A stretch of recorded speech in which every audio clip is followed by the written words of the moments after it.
This weekend we're going to talk about mindfulness in its many aspects. I think that if we were to speak about mindfulness, we could not go too deeply. We could not spend enough time on it. It's one of those subjects that one can take to the depth of one's practice. One can really go to the depths of one's practice using mindfulness. Its many aspects display themselves in different kinds of practice. One of the things that's very unique about the Buddha Dharma is that it's not a Sunday go-to-meeting religion. It's not the kind of religion where you go on Sunday and Christmas and Easter or whatever, your particular holiday has to be, and then the rest of the year you're kind of, that's in a separate box, and the rest of the year you're kind of where you are. Buddhism is different in that it is a path. In a way, it's a non-religious religion.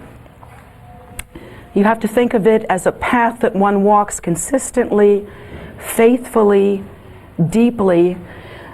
There is relatively little benefit from practicing Dharma in a superficial way. That is to say, learning one or two mantras and walking around saying some prayers and really not training the mind in a deep and profound sense of the view and of mindfulness.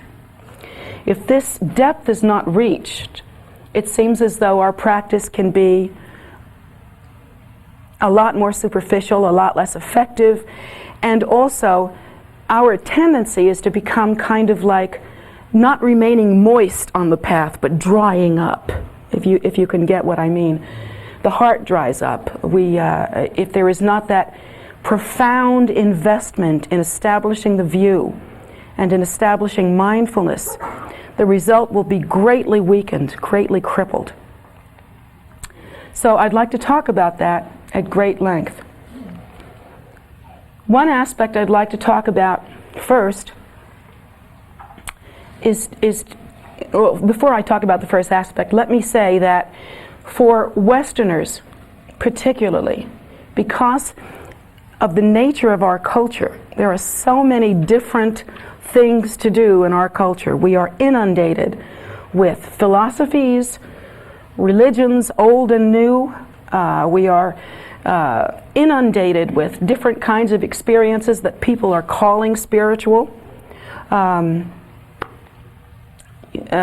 reason why I'm so mindful of this is because I'm living in Sedona right now, and Sedona is kind of known for that. People mistake any kind of experience that feels deep within them for a spiritual experience, not able to discriminate between something that feels spiritual and something that is an actual commitment and movement on one's path. There really is a difference between a mantra and a back rub. There really, you'd be surprised. There really is a difference between, the different experiences that people have that they call spiritual and an actual path that one practices consistently with the intention of benefiting beings. This lack of spiritual discrimination is the greatest problem that we have, not only in Sedona, but here also. It's the greatest problem that we have as Westerners. And again, symbolically, you can see how it is, even to go to the grocery store. If you send your child to the grocery store to buy bread, you'll have to specify what kind of bread, what brand of bread, that sort of thing, because on the shelf are a million different kinds of bread. And other cultures might be a little bit different than that, especially third world cultures. There is more the sense that when you go to buy bread, you buy the bread they have. and that's pretty much it. Bread is bread. In the same way, their faith is their faith. It's not something that one tastes and then tries on something else. That discrimination is sort of built into the culture. We don't have that. So our need to practice discrimination is much stronger. We have a tremendous need for that. Discrimination is best practiced through changing one's habitual tendency. on the path of Buddha Dharma, if you really kind of step back from it and look at the different categories of practice, you'll notice that basically what the Buddha Dharma is about, what the path is about, is applying the actual exact antidote to the subtle and gross forms of suffering that we endure. That is to say, on the path of Buddha Dharma, again, the Buddha has taught us that we suffer mostly from desire, and that suffering is ongoing and that it's all pervasive. But we also notice that that desire takes many different forms. And there are practices in the Buddha Dharma that are meant to pacify pride and ego, and that ego-clinging self-cherishing. There are practices in Dharma that are meant to apply the exact antidote to a lack of generosity, to selfishness and greediness and just wanting, that kind of suffering. There are practices in the Buddha Dharma that are meant to help us to shake ourselves out of the kind of slothful mental attitude that so many of us have, almost that kind of sleepwalking thing that we do through the days and years of our lives so often. And it's actually a quality of mind. In Buddhism, it's labeled ignorance. Ignorance is not lack of education in Buddhism. It's lack of wisdom. And so that reactive mind, the slothful mind, the mind that doesn't stop and evaluate and use its energy to determine whatever direction it's going in, that in the Buddha Dharma there are antidotes to that as well. In fact, when you study the Buddha Dharma, you really have to think about the Buddha as being like a doctor, and samsara as being like the sickness. And the Dharma is kind of like the nurse that feeds it to you, all the time. And the Lama changes the bedpans. No, just kidding. It's happened.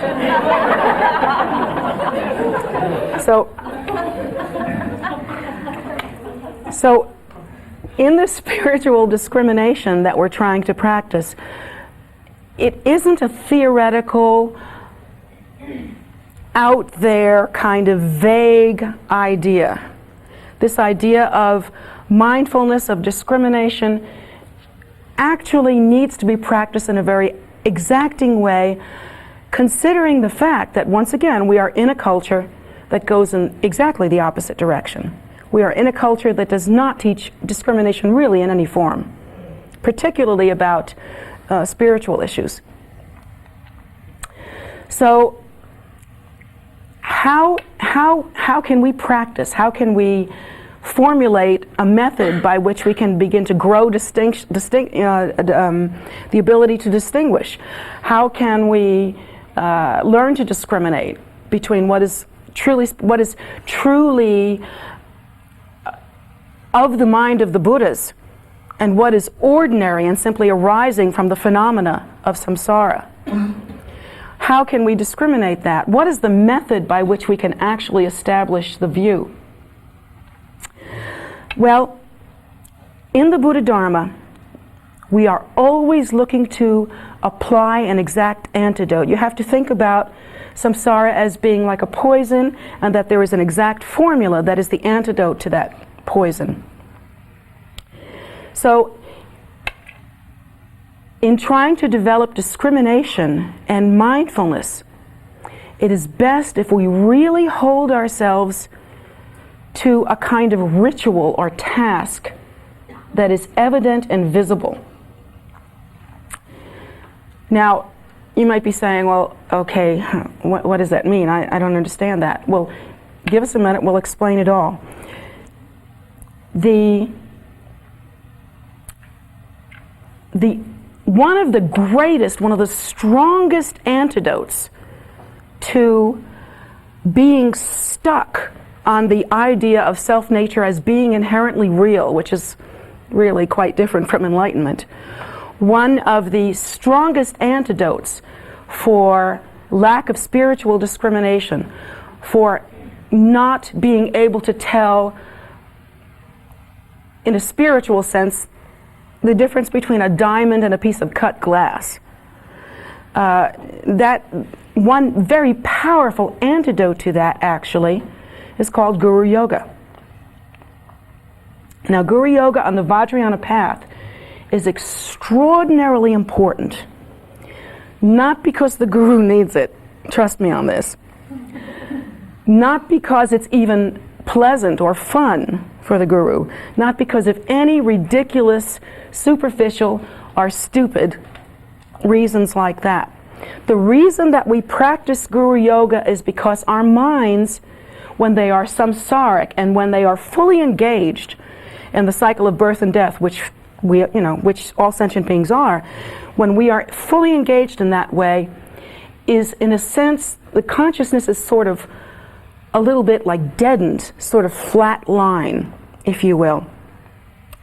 Engaging in a relationship between oneself, which appears separate, and other, just the energy, the pulse of that relationship and the kind of feedback loop that it constantly creates, this non-recognition of phenomena as being actually a display of our own mind streams. This kind of engagement makes for a kind of dullness and stupor, so that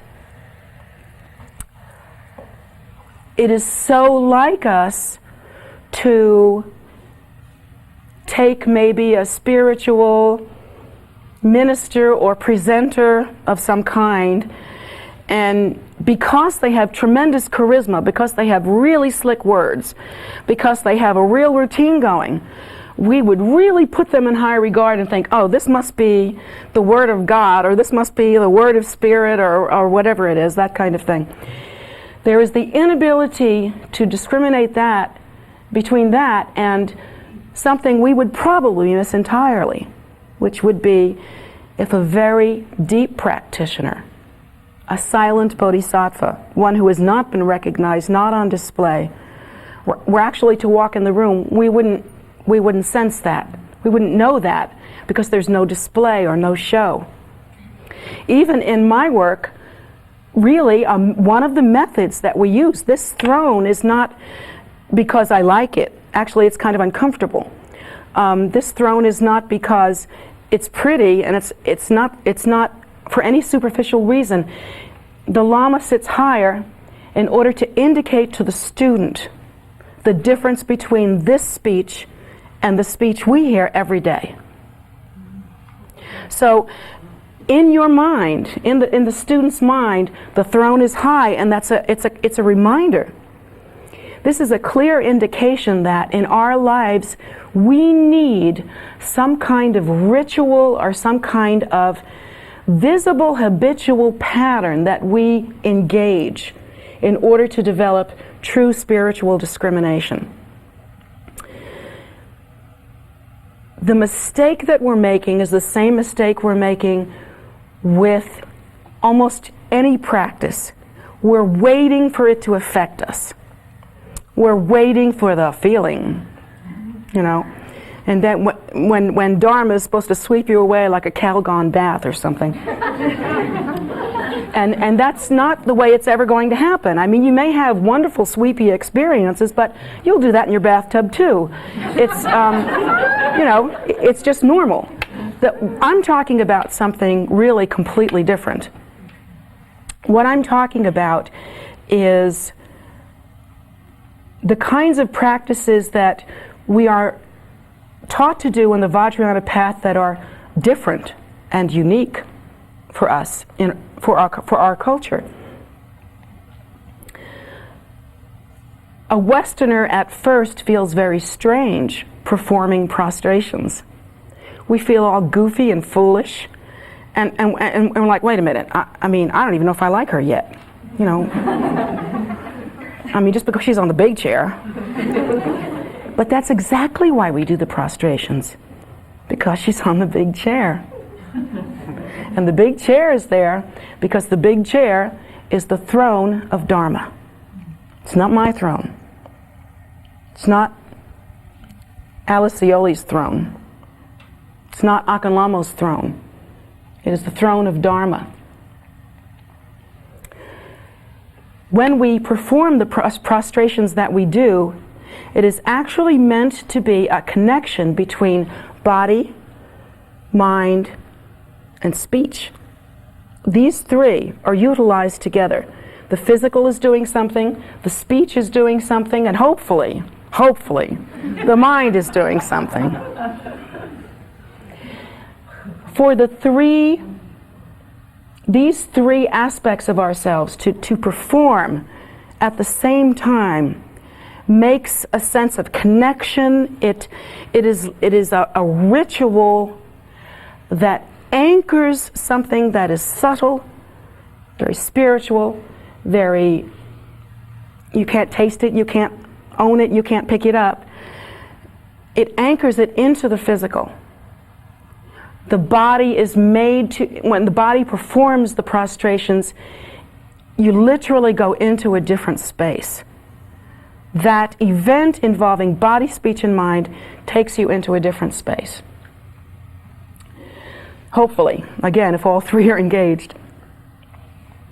So, and there are many mannerisms associated with Dharma, and we think as Westerners, well, I don't get that whole crouching over thing, you know.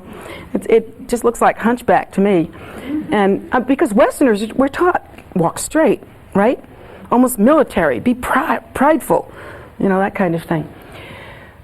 But actually, the constant mindfulness that when you are in the presence of the Lama and the Lama is, there is an exchange of some sort. It's not that you have to be unnatural all the time, but if there is an exchange of some sort, simply that subtle tendency of just doing that little thing, that very little thing, with a mindfulness, and that's the trick of what it should mean, puts the Lama's speech in a place where you can hear it more directly. It actually establishes the connection between you and the teacher, almost like a tube, you know, a direct tunnel going between yourself and the teacher. Whereas if you were in a room full of people and your root guru was talking and other people were talking and you're listening to everybody at the same time, which is kind of like life. You know, if you were listening in the same way and in the same time, there is no blessing there. There is no blessing there. And the reason why that is because the main point of practicing Guru Yoga is that eventually we'll come to see the non-duality in the nature of the Lama and one's own nature.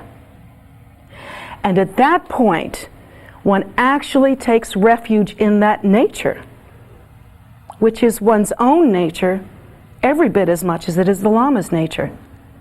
But by that time, we are past the point of pridefulness.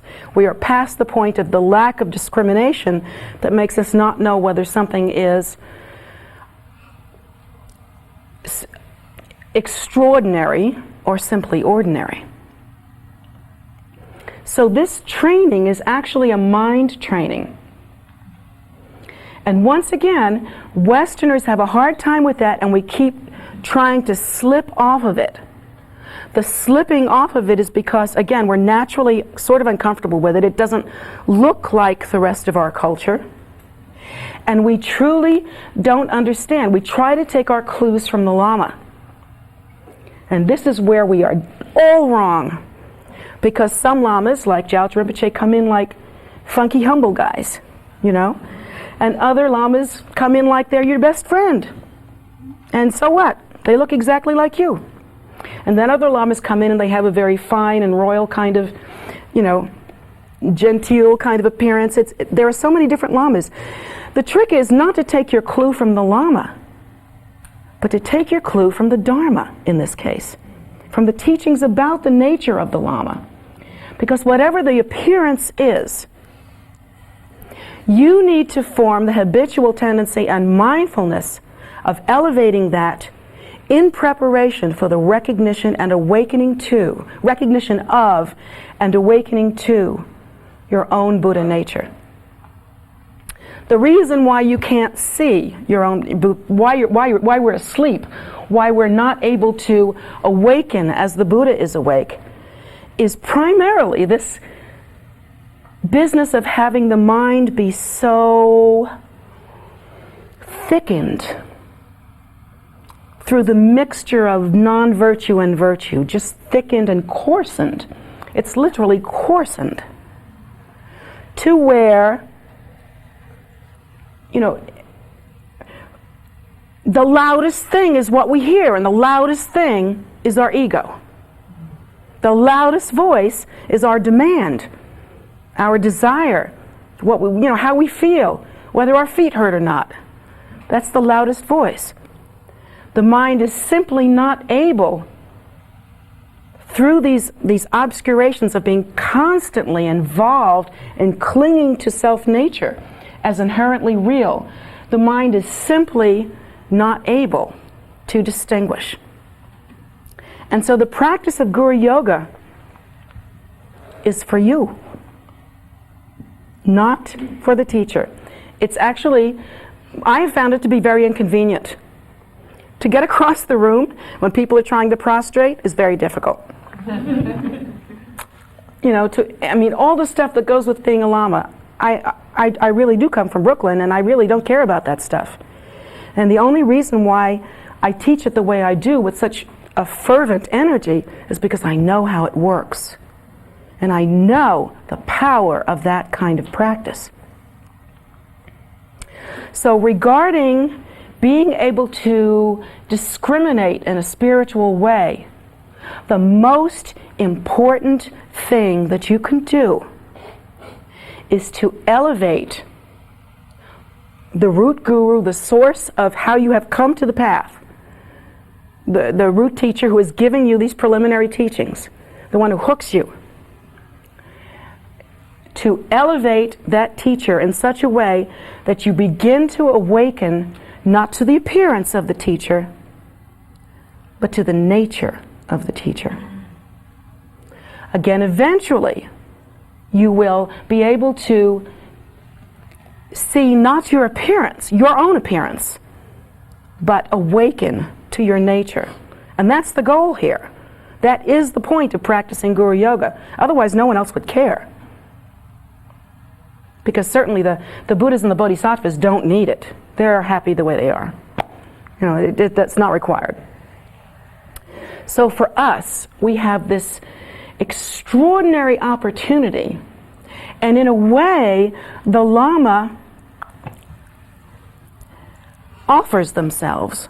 The Lama offers themselves to be used in that way. And so you really, it behooves you to accept that offer. And one uses the Lama. It behooves you to take the opportunity to see that this is the appearance of Dharma in your mind, of Dharma in your life, and to lift it up within you, you know,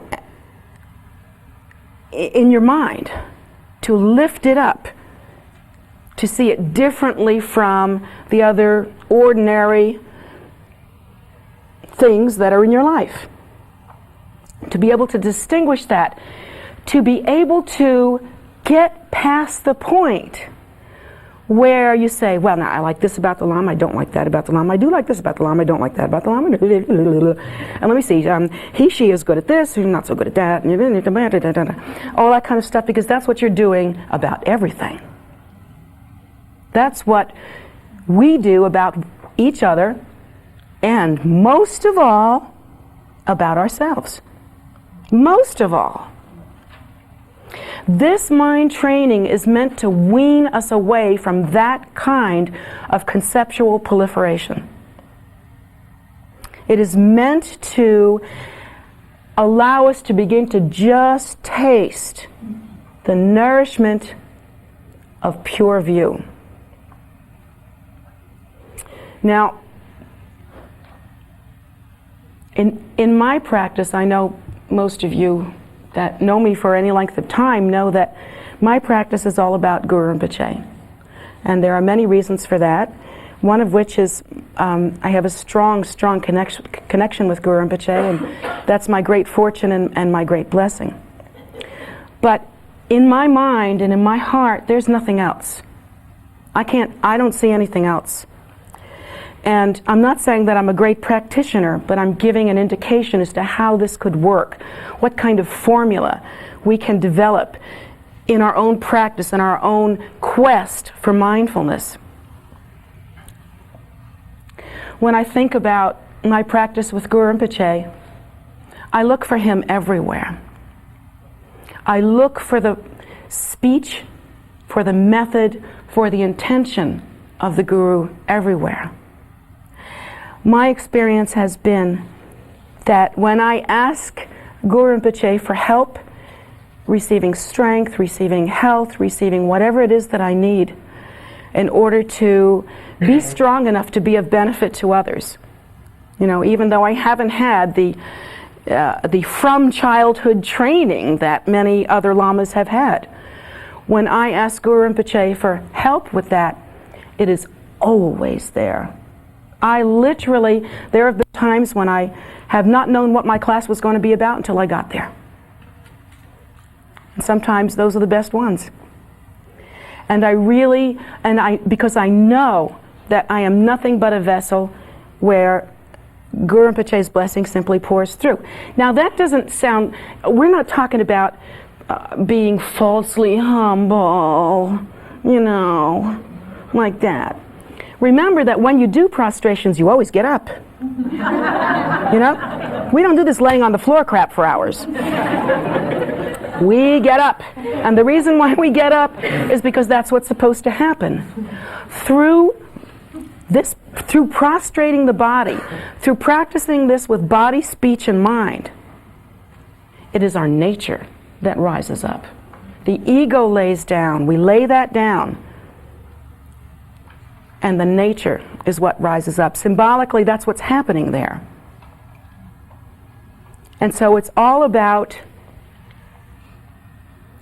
learning to have view in a different way. One of the practices that we are taught as Buddhists is that always, Guru Rinpoche should be above the crown of our heads. We should always be mindful that Guru Rinpoche is always there, seated on his lotus throne, and that upon going to sleep, we should visualize that Guru Rinpoche becomes maybe smaller or becomes like light or liquid, and then pours into the top chakra and through the central channel and remains in the heart throughout the night. And we fall asleep with Guru Rinpoche in the heart. This kind of mindfulness is the best part of practice. No matter what else I do, even if I don't sit down and practice, I practice like that all the time. I mean, that's the backbone that I rely on. When I talk to any of my students, the way that I practice view is kind of like, as a Lama, I consider that the students are higher than me. You should never do that, but I can do that. I consider that the students are higher than me because there are many of them, and I am only one. And our nature is the same. And it's a little bit like the posture of Jesus washing the feet of the disciples, that kind of thing. There is an element of sacrifice, there is an element of viewing the propagation of Dharma and the display of bodhicitta to be all there is, the highest. There's nothing else higher. So I practice in such a way that the students are higher. I hold them in high regard. They are more precious to me than the other stuff that I do.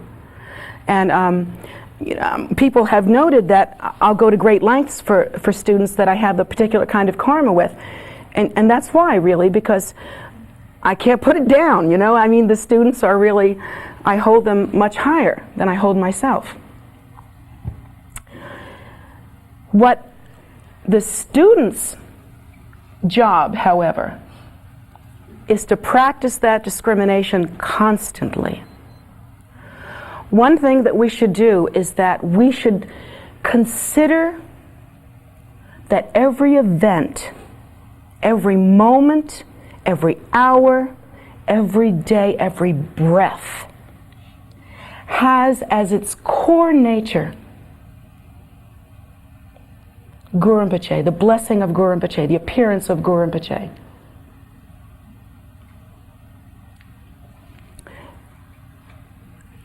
How does one practice that? Well, it's the kind of thing that you have to grow into. You can't just all of a sudden think, well, I'm never going to think about anything else. I'm just going to think about Guru Rinpoche from now on, and therefore, that'll be real easy. He'll just always be on my mind.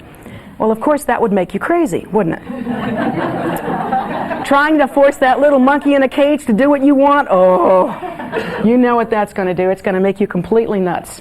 So you don't have to do it that way. How we start is by creating habitual patterns that include body, speech, and mind. We want to include these three elements. One way to practice this kind of mindfulness is, should you have an altar in your home? Well, you should have an altar in your home. Whether the altar is in your room or whether it's somewhere else in your home. Perhaps in your room you can have a picture by your bedside of Guru Rinpoche or your teacher, your root teacher. Maybe both. That's a good visualization. One thing that you can do is that when you first wake up in the morning, the first thing you do, even before you go to the bathroom, even before the coffee, oh yeah, the first thing you do is to look at that picture and reorient yourself. This day, the Guru is above the crown of my head. This hour, this day, right now, the Guru is above the crown of my head. And you make 3 prostrations. And you have it in your mind that this day is therefore sacred. And then you dedicate the sacredness of this day to the liberation and salvation of all sentient beings. No one can take that away from you. No matter what happens during the day. If you get hit by a car and both your legs come off, they still can't take that away from you. Even if you were to lose your life, the sacredness could not be taken away from you. Anytime you go into a specific event, whether it's ordinary or whether it's some sort of spiritual event, it really doesn't matter.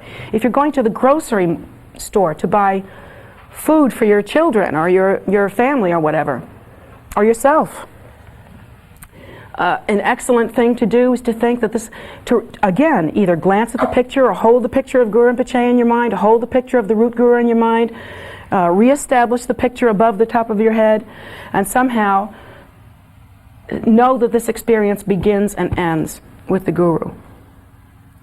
Gradually over time, even ordinary experiences that had no flavor, had no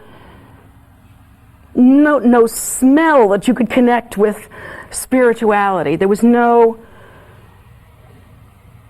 simply no connection between this ordinary activity and spirituality. Eventually, over time, you will begin to establish more of a view and begin to see every experience as spiritual. Whatever job you have, whatever activities you engage in, look for the Guru there. If you look, you'll find it. If you don't look, you'll never find it. But I find in perfectly ordinary experiences with that kind of practice, with that kind of discrimination, with that kind of Guru Yoga, amazing, amazing opportunities, amazing blessings come through the most ordinary experiences. Through the most ordinary experiences. I mean, to the degree that if I see all phenomena as the mandala of the Guru, and I hold to be in union with the Guru constantly, ordinary people like gas station attendants will say things to you that will blow your head off. I mean, that's happened to me where I've been, in that frame of mind and looking for the guru and constantly mindful of that, and you pull into a gas station and they say something that just rocks your world. And it's about something weird like renunciation or karma or something like that, and you go, I'm listening, okay.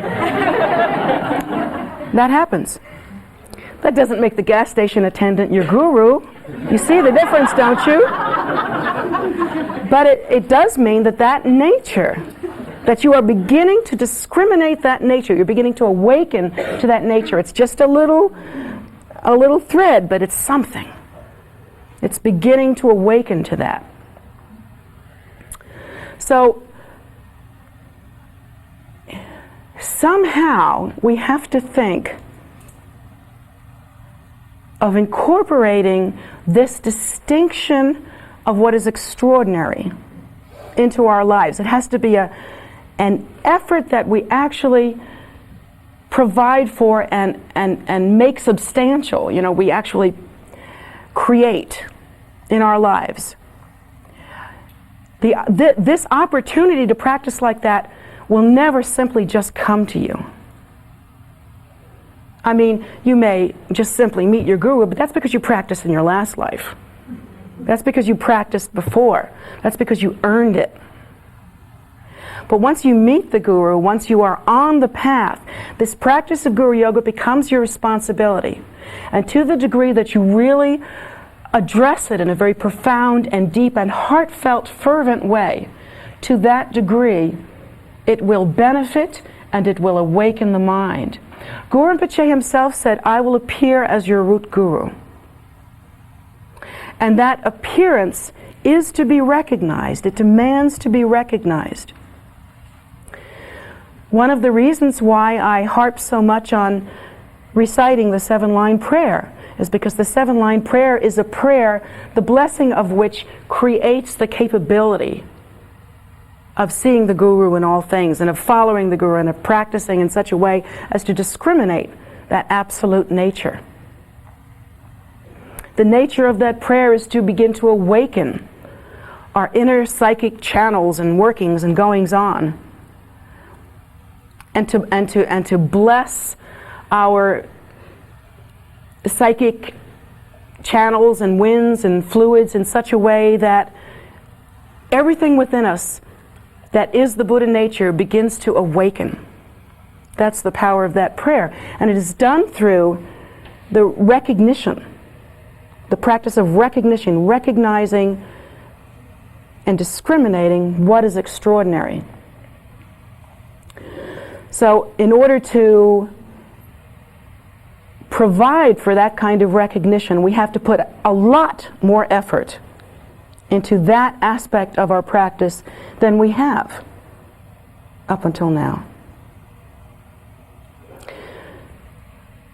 Now, when you think about, well, maybe I'm giving you the impression that it's all about Guru Rinpoche. Well, for me it is, but that's because maybe I'm lucky enough to have had enough teaching to have an understanding of Guru Rinpoche's nature.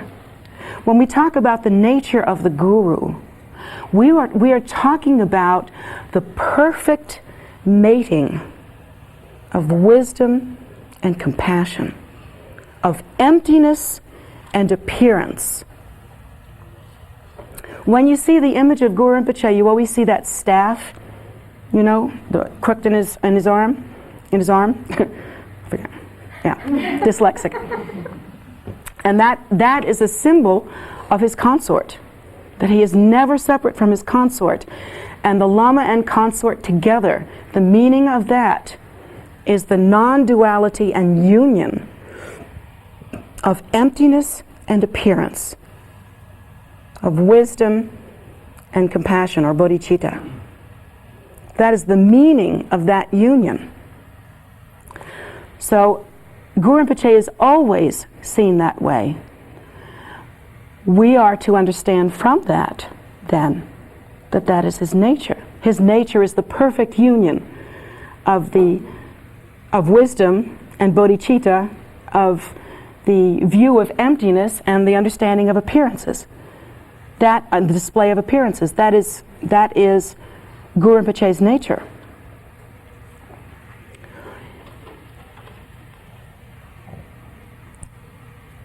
that being the case, we have to find a way to not only recognize the physical form of the guru, you know, the picture that looks like Guru Rinpoche or the picture that looks like your teacher. We really have to get past that and go into a deeper sense of trying to awaken and potentize our own meditation, our own understanding of the nature of emptiness and of the nature of appearances. We have to begin to potentize and practice and meditate in such a way that we see wisdom and compassion as being like the two eyes of our practice. The two eyes of our practice. So how do we do that? Well, I have some really good suggestions, and I hope you'll remember these. Sometimes when I give really good suggestions, nobody writes them down, and nobody remembers them, and then they don't do them. But I bet it's not going to happen tonight. What do you say? Right. I have some excellent suggestions. Now, hear them all before you make any noises, please. The first one, actually, I want to talk to the monks and nuns about how to keep this kind of mindfulness, this awareness of emptiness and bodhicitta as being the true meaning of one's path, one's practice. The two eyes, if you will.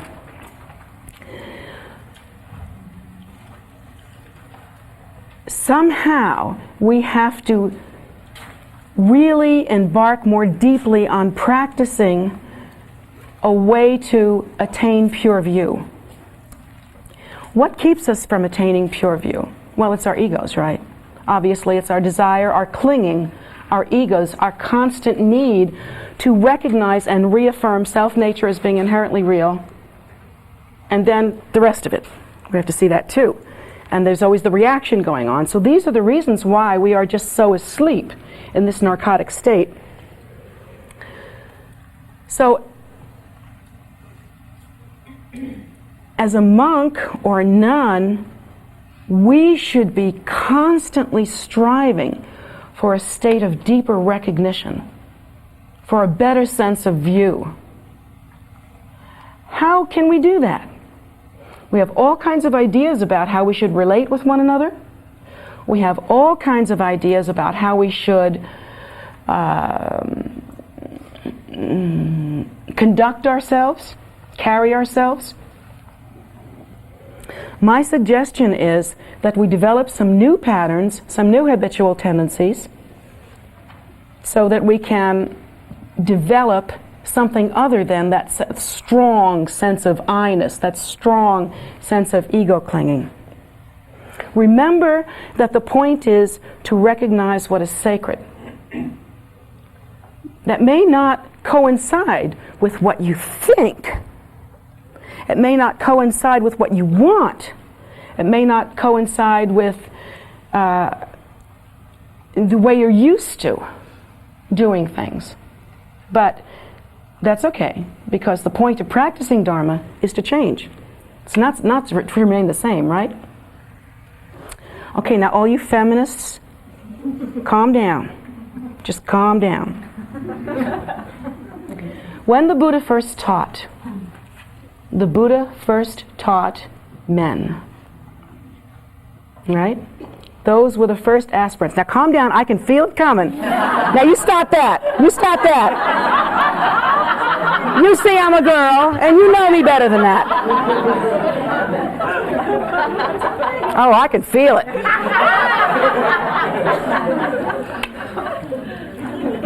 Do I know my kids or what?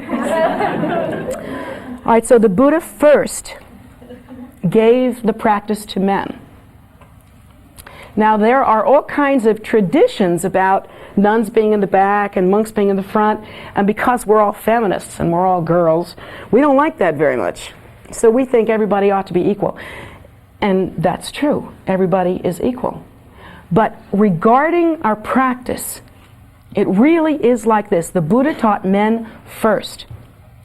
And so the idea is not to worry about what body we're wearing right now, what ego we're stuck in right now. In fact, to identify with us being like ordinary males and females, and to think, oh, females have to be there and men have to be there, men, you know, this business here. To stay stuck in that realm is to stay stuck in ego. So for women to practice an honoring of men, an honoring of monks, rather, honoring of monks, because it was the monks that were taught first by the Buddha. That's the reason why, not because men are better, but because the Buddha taught men first. They are our eldest practitioners. They held the lineage all this time and made it possible. It is the ordained male Sangha that held the full lineage of ordination intact through all this time, and made it possible for ordination to occur today in its fullness, both Genyen and Gelong. So that has been held properly by men. So as nuns, we should honor the monks. The monks, however, should not honor themselves. The monks should honor the women, the nuns, because in pure view, she is the goddess. She is Tara herself. Her nature is indistinguishable from what is most precious to us. So as a Vajrayana practitioner, women are elevated. She is the goddess, she is Tara, she is the spiritual consort. She is the one with whom we can practice in such a way as to overcome samsara. So she is extraordinarily elevated. So the nuns get to lose their egos by honoring the monks as the primary practitioners who, through their generosity, morality, and kindness, have kept the vows all this time and have made it possible for us to practice in the way that we are now. That should be something you should think about every time you see a monk. Good or bad. Get out of the habit of saying, oh, that one's a good monk and that one's a bad monk, and you know, that kind of thing. When you see those robes and they're on a monk, you should feel exactly the same. Same thing with the monks. You should not worry about feeling that way about yourself. You're here. That's good.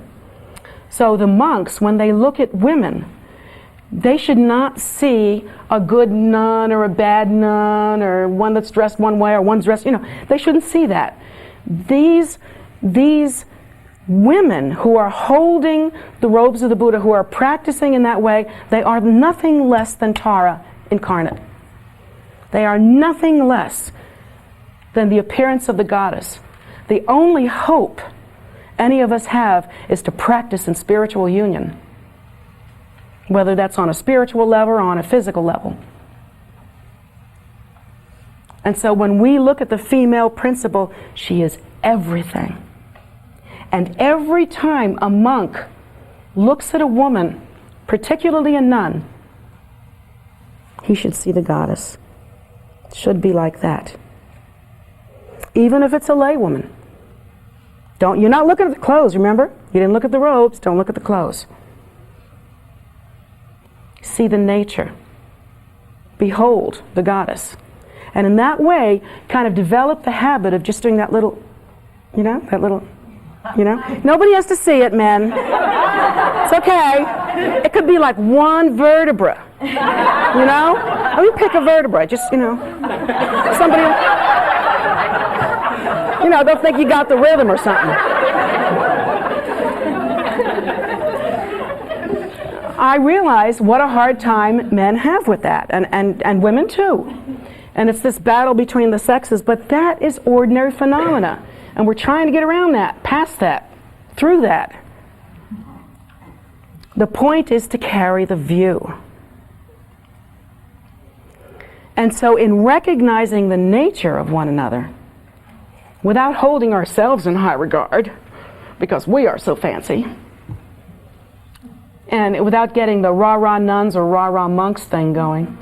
Because I've heard the nuns say, you know, the monks, they never support one another. They're not very nice to one another. They don't cook for each other. You know, they don't make each other's beds. They don't do anything for each other. That's what I hear from the nuns. And the monks are saying, you know, the nuns, they're like sloppy. I mean, they're just like, they just run around doing like ooh, ah, ah, goo stuff. All that hugs and squeezes and all that stupid stuff. They're not very together. So, you know, we tend to think a little bit like that, and we have these ideas, and it's that kind of thing that creates not only dissension on the Sangha, but it also, it's ordinary view. What do you have to do with that? What is the point of practicing as you do without holding view? There would be no point. So, likewise, for all students, when they see the sacred, whether it's a text or a statue, we don't worship statues, by the way. I thought I'd let you know that. When you see a statue or a text or a holy image, it is only an opportunity to practice. It is an opportunity for recognition, and recognition is the name of the game. It is right there with awakening. It's an opportunity to practice the view. Recognition, to get that coarseness and dullness out of our minds. So as regular practitioners, or all practitioners, we should never, even for a moment, point our feet at a sacred image. And you think, oh, that's another culture. But no, it's not. There is a thing that happens when you're kicking back and you got your feet up and you're pointing it at something holy. The mind goes to sleep. Inwardly, subtly, you simply go to sleep. And believe me when I tell you, you leave yourself wide open for real negativity to come out at that very time. Because there was an opportunity for recognition and there was a choice of non-recognition. That puts more weight in the shit pile, not the dharma pile. See, we have two piles, shit, dharma. Those are the choices. Just trying to be real clear about this. So, when we practice this non-recognition, we are going deeper and deeper into suffering. The mind becomes more inflamed, more thick, more loose. Not loose meaning sloppy. In actuality, in some ways, it's very much tighter. Reactive. The mind is very reactive. When we practice viewing the sacred and taking that little moment to practice the humility of lifting it up, you know? Lifting up that sacred image in our minds. You have to pick up the picture. Just lift up that image in your mind and really recognizing that at that moment, the mind is not concentrating on ego clinging. It is not concentrating on desire. It is not concentrating on how you feel or what you want or what you don't have. It is not concentrating on what you have to do next to make yourself happy. It is practicing something different, and every opportunity is a good one, particularly the opportunity of recognizing the sacred in one's life when you're walking around not practicing at all, or not visibly practicing. So we never point our feet at a sacred object or at the Lama. Personally, well, I remember for a long time my leg was bad. I had a problem with my leg where it was very swollen, and I had a hard time. I always had to keep it elevated for a couple of years, actually. I had to keep it elevated and I couldn't pull it in. Now it's a lot better, but it used to be that I had to, even in puja, taking empowerment from my teachers, I had to put my foot up. And it was the worst time of my life. There were times that I wished I could cut my damn leg off. There were times I really wished I could do that. And I felt that strong about it. I just looked down at that leg and go, what the hell use are you? I was sitting there like that. So I really felt very bad about that. So that was, something I had to deal with, and I didn't like that at all. It felt all wrong to me. Felt wrong.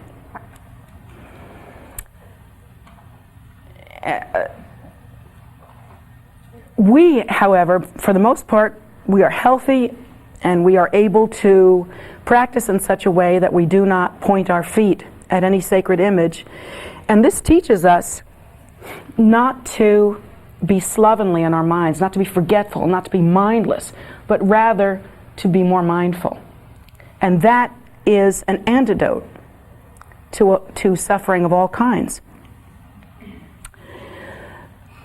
Furthermore, all of you know these basic rules, or at least maybe most of you do. Dharma texts should never be treated, and this is interesting because we don't think about this, should never be treated like regular texts. They should always be lifted up. They should never be on the floor. They should never be under you. Dharma is always held up, because it is the path that the Buddha has given us. Not doing that brings a lot of obstacles because of this state of non-recognition, which is the root of the suffering. It's the root of the problem. Now, even you don't think that you're disrespecting the Dharma. Let's say if I have a Dharma book over here and I'm in a really tight seat and somehow I just kind of lean over like that, my elbow's on top of the Dharma book. Not good. Because it's that much, not because, the Dharma book doesn't care. I mean, let's get real. And it's not about what a good girl you are, what a good boy you are. Nobody cares about that either. What it is that non-recognition, that dullness, that sleeping state that is the problem. And every opportunity that we have that is taken to establish that is fruitful and very beneficial to us. Try to remember that you're not doing anyone else really a favor if you practice this way. This is for you. This is about you. The book doesn't need it. The teacher doesn't need it. The bodhisattvas and the Buddhas and nobody needs it. But you need it. It's your opportunity to practice. So we're very, very careful how we treat the books. Even when we go into a book, the Dharma book, when you go into it, you know how when you go into a regular book, you turn to the right page and when you finish, you just close it? That thickness, that non-recognition should never happen. When you close a Dharma book, it should be, even if you don't do it physically, like, touch it to the top of your head like that, in some way, internally, subjectively, you should know, you should be doing something like that, putting it above the top of the head in some symbolic way in your own mind so that you're gentle with it and mindful. These precious pages, what would we do if we didn't have the prayer to the three bodies of the Lama? What would we do if we didn't have the organ prayer? What would we do if we didn't have the 7-line prayer? We wouldn't do anything because we wouldn't have any practices. So this is so precious to us, and this mindfulness really is important. It really counts.